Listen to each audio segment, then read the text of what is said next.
함께 나누실 이야기의 주제는 영혼 구원의 꿈이라고 하는 것입니다. 본문 말씀은 사도행전 16장 31절로 34절입니다. 이르되 주 예수를 믿으라. 그리하면 너와 네 집이 구원을 받으리라 하고 주의 말씀을 그 사람과 그 집에 있는 모든 사람에게 전하더라.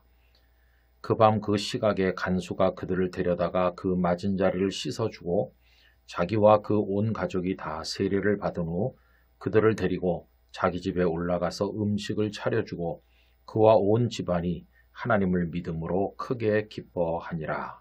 아멘. 신실한 그리스도인으로 살다가 세상을 떠나신 분들의 장례식에서 많이 읽는 말씀 가운데 디모데후서 4장 6절과 7절의 말씀이 있습니다. 전제와 같이 내가 벌써 부어지고 나의 떠날 시각이 가까웠도다. 나는 선한 싸움을 싸우고 나의 달려갈 길을 마치고 믿음을 지켰으니. 여러분 잘 아시는 말씀이죠. 이것은 바울 사도의 고백인데 정말 바울 사도의 생애는 달려갈 길을 다 달린 생애였다고 생각이 됩니다. 그분에게 어떤 목표가 있었어요. 그리고 목표를 향해서 달리기 시작했는데 앞만 바라보고 곧장 달렸어요. 최선을 다해서 마지막 한 방울의 진해까지 짜서 쏟아붓는 마음으로 달린 것을 우리가 알고 있습니다. 그럼 여러분, 그분이 그렇게 목표로 삼고 달렸던 것은 도대체 무엇일까요? 다른 게 아니라 그는 하나님의 영광을 위해서 살기를 간절히 원했습니다. 고린도전서 10장 31절 그런즉 너희가 먹든지 마시든지 무엇을 하든지 다 하나님의 영광을 위하여 하라. 바울은 자신의 남은 생애를 하나님의 영광을 위해서 드리기를 간절히 원했습니다. 여러분, 하나님의 영광을 드러내며 살아야 될 것은 우리도 마찬가지인데 그러면 어떻게 해야 하나님의 영광이 드러날까요?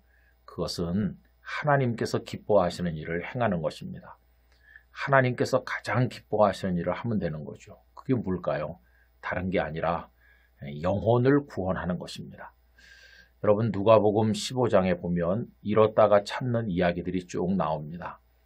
잃어버린 양 한 마리를 찾는 이야기, 잃어버린 드라크마 하나를 찾는 여인의 이야기, 그리고 집을 나갔던 작은 아들이 돌아올 때 그 아들을 환영하는 아버지의 사랑의 이야기가 나오잖아요.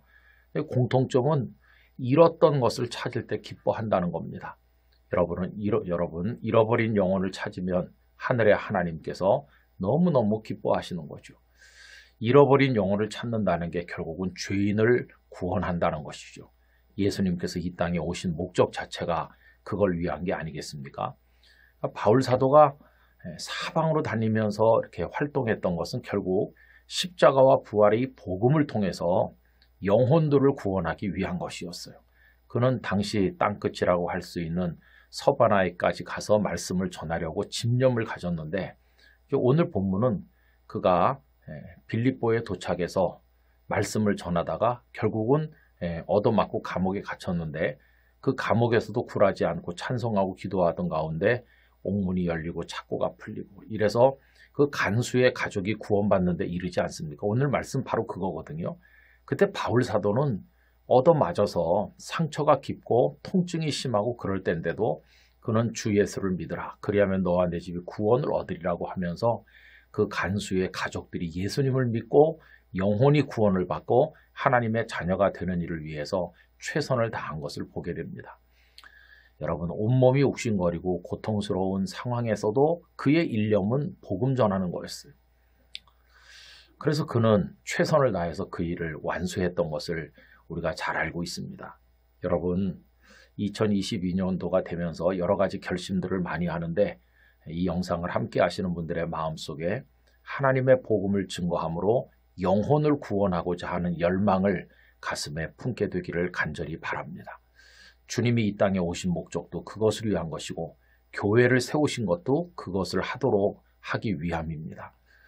그런데 저는 목회를 하면서 가끔 그런 생각을 할 때가 있어요. 목회가 바쁘게 쫓아다니는데 그중에 많은 부분은 이 교회를 유지하고 관리하고 지키는 데다가 시간을 쏟아붓는 것입니다. 물론 교회가 잘 세워지고 움직여야 이제 복음 전도도 할 수 있지만은 어떤 때는 너무 이제 행정적인 일, 그리고 또 교회를 여러 가지 유지해 나가기 위한 이런저런 일들 하면서 시간을 다 보낼 때가 있어요. 이거보다는 더 말씀 준비를 많이 해서 효과적인 말씀을 전해야 되는 것이고, 만나는 많은 사람들에게 예수님을 이야기해서 영혼을 구원하는 일에다 집중해야 되는데, 자칫 잘못하면 나 같은 목사는 그냥 교회 관리인처럼 되겠다. 영혼을 구원하기 위한 전도자, 말씀의 전달자가 아니라 그냥 교회 관리자처럼, 이거는 뭔가 좀 잘못된 거 아닌가, 그런 생각을 할 때가 많이 있어요. 아무리 분주하게 사역을 해도 나중에 저를 통해서 예수님을 만난 사람이 없다면, 그래서 영혼 구원 받는 사람이 없다면 뭔가 좀 잘못된 거 아닙니까? 우리 장로님들, 안수 집사님들, 권사님들, 집사님들, 충성하시는 많은 분들, 교회학교 교사들, 찬양대원들, 구역장 권찰 너무나 많이 수고하시잖아요. 그러나 모든 초점을 영혼을 구원하는 데 두셔야 됩니다. 나를 통해서 누군가가 예수님의 복음을 들어야 되고 구원을 받아야 된다. 그것이 새해 하나님 제가 쓰임받기를 원하는 목표들 중에 하나입니다. 이렇게 결단하면서 나가시게 되기를 부탁드려요.